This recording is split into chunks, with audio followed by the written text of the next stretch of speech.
Friends good morning. ఎలా ఉన్నారు? బాగున్నారు? నేనైతే బాగున్నానండి. ఇదిగోండి ఈరోజు చక్కగా మష్రూమ్స్ కర్రీ చేసుకుందాం ఆలోచనతో చక్కగా నేను బాబుని తెమ్మడి సత్తుకుని తెచ్చాడు. ప్యాకెట్ల వరకే తెచ్చాడు. చక్కగా 4 ప్యాకెట్లు తెచ్చాడు. చక్కగా వీటిలో మనం శుభ్రంగా నీట్గా కడిగేసుకొని ముక్కలు కోసుకున్న తర్వాత దీన్ని కర్రీ చేసుకుందామండి. చూపిస్తానండి. ఇదిగోండి చక్కగా ఈ విధంగా ఇట్లా వస్తుంది, ప్యాకెట్లలో వస్తాయంటండి. చక్కగా భూమిలో పుట్టానండి. ఇదివరకైతే మా తోటలో ఉండేయండి. చక్క ఇవి మేము పత్తి తీయడానికి వెళ్తాడు, వాళ్ళ చిగురులతో అప్పటికప్పుడు దొరుకుతూ ఉండి తెచ్చుకోవాలి అనుకునేవాళ్ళం అండి. ఇప్పుడు ఇది కొనుక్కున్నాం. వీటిని భూమిలో వచ్చిన దానికి మనం కొనుక్కున్న తేడా చక్క చిన్న చిన్న కానీ బాగా కాళ్ళతో ఉండేయండి. వీళ్ళు కాళ్ళు ఉంచుతాడు, కాళ్ళు కూడా కోసేస్తాం. మేము కాళ్ళు కూడా కోసేసేవాళ్ళం అండి. ఇదిగోండి ఇప్పుడు 4 తెచ్చాడు. దీనికి కావాల్సిన వెల్లిపాయలు కాసినన్ని, ఇదిగోండి కాసిన పచ్చిమిరకాయలు, కాసిన ఉల్లిపాయలు, కాస్తంత అల్లం. చక్క ఉల్లిపాయ ముక్కలు శుభ్రంగా నీటిగా కడుక్కొని ఉల్లిపాయలు పచ్చిమిరపకాయలు ముక్కలు కోసుకొని ఇది మిక్సీ పట్టిస్తున్నాను. వీటిని శుభ్రంగా కడిగి ముక్కలు చేసి కూర స్టార్ట్ చేస్తాను. ఈ గొండు చక్క మష్రూమ్స్ చక్క శుభ్రంగా గోరువెచ్చని నీళ్ళల్లో శుభ్రంగా మట్టి అంతా పోయేటట్టు కడిగి చిన్న చిన్న ముక్కలుగా కట్ చేసుకున్నానండి. పెద్ద 4 కట్ చేస్తే చిన్నవి 2 కట్ చేస్తానండి ముక్కలు. ఈ గొండు చక్కగా 7 ఉల్లిపాయలు తీసుకొని చిన్న చిన్న ముక్కలుగా చక్కగా కాసిన పచ్చిమిరపకాయ ముక్కలు, ఇది కూడా అల్లం వెల్లుల్లి పేస్టు, దాంట్లో కాసిన కొద్ది కరివేపాకు, పసుపు, కారం, సాల్ట్. ఫస్ట్ 2 వెల్లిపాయలు మళ్ళీ కొట్టుకుందామండి, కొంచెం కమ్మగా ఉంటుందని చెప్పి 2 వెల్లిపాయలు కొట్టామండి. ఇదిగోండి వెల్లిపాయలు వేస్తాను ఫస్ట్. తర్వాత వచ్చేసి కరివేపాకు వేస్తున్నామండి. తర్వాత పచ్చిమిర్చి,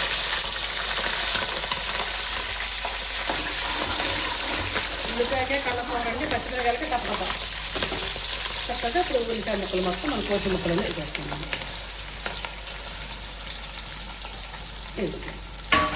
చక్కగా ఇది నూనె అంతా కలిసేటట్టుగా మంచిగా మనం కలిపేసుకుందాము. చిన్న మంట మీద వేగనిసుకుందామండి.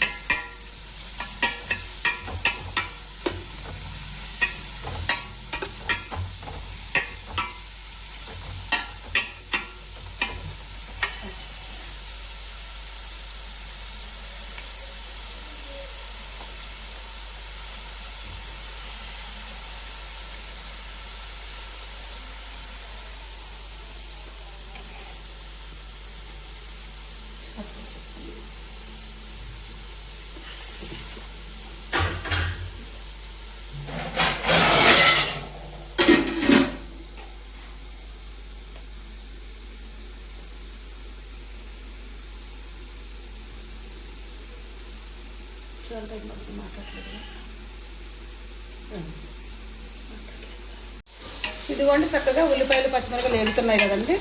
మా పాప చెప్పించిన చిట్కా చెప్పింది, కొంచెం సాల్ట్ ఉప్పు ఎత్తు తొందరగా ఉల్లిపాయ ముక్కలు మగ్గు తీపింది అందండి. అందుకని కొంచెం ఇది వేసుకున్నాను. ఫస్ట్ ఒక్కరో సాల్ట్ వేస్తున్నానండి. ఈ మగ్గిన తర్వాత మనం అల్లం వెల్లుల్లి పేస్ట్ వేసుకుందామండి. అల్లం వెల్లుల్లి పేస్ట్ వేసిన తర్వాత చక్క ఉల్లిపాయలు పచ్చిమిరపకాయలు పేస్ట్ మొత్తం ఎర్రగా వేగితే అప్పుడు మనం మష్రూమ్స్ వేద్దామండి. మష్రూమ్స్ కూడా చాలా బాగా వేగాలండి. వేగితే కూర చాలా టేస్టీగా ఉంటుందండి. మా చిన్నతల్లో మా పుట్టల దగ్గర దొరికితే మేము వండుకునేవాళ్ళం. చక్కగా ఎక్కడికక్కడ చక్కగా నర్సరీస్ పెట్టే చక్కగా ఇవన్నీ పుట్టగుడ్డు తయారు చేసేస్తున్నారండి. మనం ఎప్పుడు కావాలంటే అప్పుడు అండి. అప్పుడు ఊరిగితే తోట దొంగ పరిగెట్టుకెళ్ళేవాళ్ళం మా వాళ్ళు. వెళ్ళి తొక్కొచ్చేవాళ్ళు. చక్క చిన్న చిన్న దారాలు ఉండేవి. అవి కూడా పులుసులా పెట్టేదండి మా అత్తయ్య గారు. చాలా బాగుంటుందండి. కొంచెం మగ్గనిద్దామండి దీన్ని.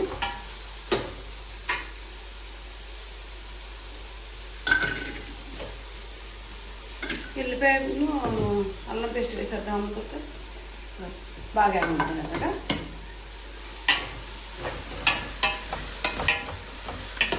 మరిన్ని ఉల్లిపాయలుగా తొందరగా ఏగవండి, నిదానం ఎగుద్దండి. ఇదిగోండి చక్కగా వేగినాయి ఉల్లిపాయలు పచ్చిమిరకాయలు. ఇప్పుడు దీంట్లో అల్లం వెల్లుల్లి పేస్ట్ వేసేసుకుందాం మనం. సాల్ట్ వేసాక చిక్కగా పనిచేసింది చూసారండి. ఇదిగోండి అల్లం వెల్లుల్లి పేస్ట్ వేసేస్తున్నాను.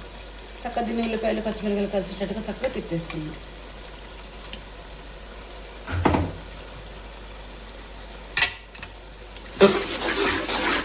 అడుగంటకుండా తిప్పుకుంటే బాగుంటుంది. ఇది అడుగంటుకుంటే మంచిగా అనిపిస్తుంది. ఇది కూడా చక్కగా ఈ విధంగా చిన్న మంట మీద వేగనిద్దాం. దీన్ని కూడా కాకపోతే కొంచెం లేటు పడుతుంది కూర. సిమ్లో వండుకున్న కూరకేనో దగ్గర మంట మీద కూడా చాలా తేడా ఉంటుంది. మా పరంతా అయ్యాక చేస్తున్నామండి ఈ మధ్య కూరలు మేము. నిదానంగా పిల్లలు పంపించేస్తాం కదండి. మూత పెడతా. కానీ ఈ వాసన కమ్మటి వాసన వస్తుంది.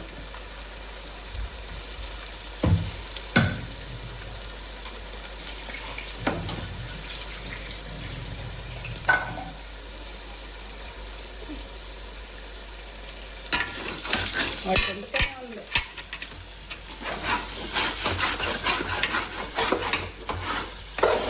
దీన్ని గంటకుండా పెట్టాలండి.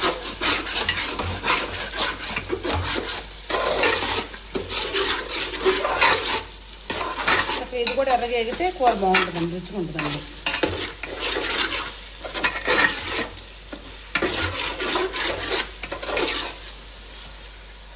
చక్కగా ఇది వేగింది కదా, ఇప్పుడు మనం మష్రూమ్స్ వేసేసుకుందామండి.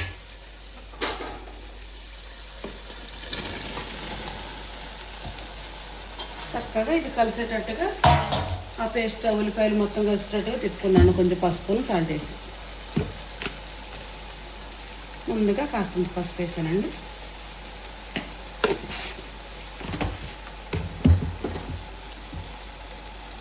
దానికి తగ్గంత సాల్ట్,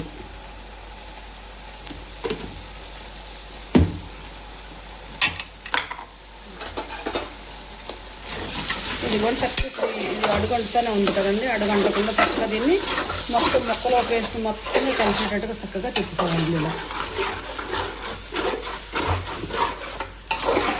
చిన్న మంట పెట్టినా కానీ కూడా అడుగంటుతూనే ఉంది. ఉల్లిపాయ ఎప్పుడైనా తొందరగా అడుగంటుద్దండి. ఎక్కడం కోసం ఆ చిట్కా అండి. సో దీన్ని కూడా చిన్న మంట మీద ఉంచుకున్నాను కాసేపు.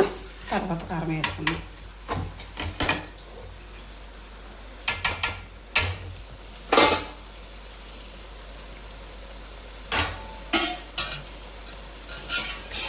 ఇప్పుడు మూత వేసేద్దండి కాసేపు.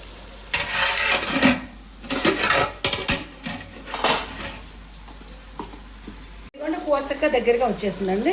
చక్క వాటర్ కూడా ఊరింది. ఇందులో కొంచెం కారం వేసుకున్నాను, సరిపడ కారం. పచ్చిమిరకాయలు 10 దాకా వస్తుందండి. ఇది తెల్ల సన్నాలు నలసన్నాలు కలిపిన కారం కదండి. వేసుకొని తెల్లగా అనిపిస్తుంది. కారం మాత్రం ఘాటుగా ఉంటుంది.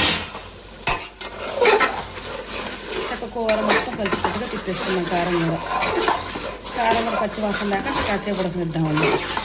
ఏం కాదండి, కానీ ఇందులో చక్క పసుపు కారం ఉప్పు వేసాక ముక్కలు కూడా చక్కగా పడుతుంది. అల్లం వెల్లుల్లి పేస్ట్ మొత్తంగా. చికెన్ కూడా ఉంటుంది, మంటలా ఉంటుంది కూరకి. చక్కగా దీన్ని చిన్న మంట మీద కాసేపు ఉంచుకున్నామండి. ఇట్లాగా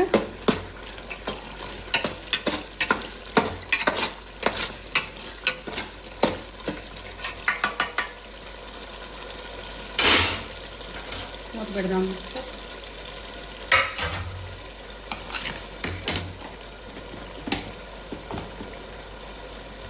ఇదిగోండి చక్కగా ఉడికిపోయిందండి. ఇందులో కొంచెం ధనియాల పొడి వేసుకుందామండి.